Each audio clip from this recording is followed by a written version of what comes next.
So now coming over to the next question. So I think in one of these episodes you had asked your guest about the salary non-disclosure policy. Right. So which is I mean I as far as I know it is very common within organizations. So what is your opinion on this? I mean I just wanted to get your perspective. Like should the organizations have this particular policy of salary non-disclosure? Right. Yeah, that's a question, throughout my corporate career, I just couldn't find an answer to. I never understood this policy. I never understood this policy because the least that an employee expects from the leadership is transparency. Okay. The management is expected to look after their, the employees as a family members. And within a family, what acts as a glue is the communication, which is in organizational context, it is transparency, nothing but transparency. Now, a salary non-disclosure policy suggests that whoever decides employee salary or whatever guidelines that are followed to decide salaries cannot justify why someone is getting less salaries than his colleague or her colleagues. Right? See, I might or might not agree to the justification. That's another discussion. But justification shows that the system is transparent. There is a benchmark. There are certain parameters.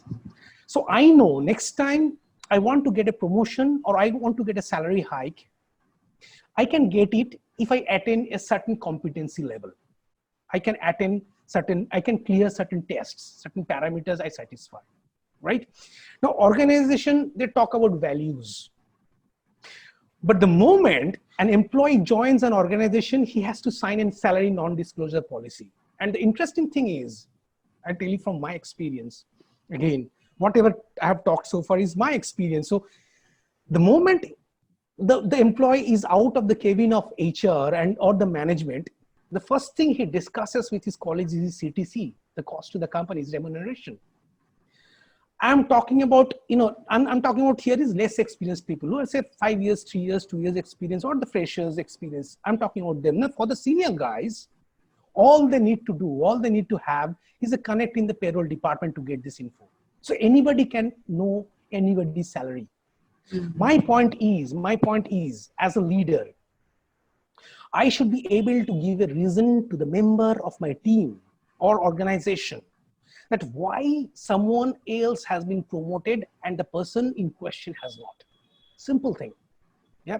If I can do that, then as an organization, I believe I'll not need a non-disclosure policy, salary non-disclosure policy. And many of the policies that are existing in many of the organizations, if I'm truly transparent in word and spirit. Over to you, and very good question. Thank you very much, Chitra.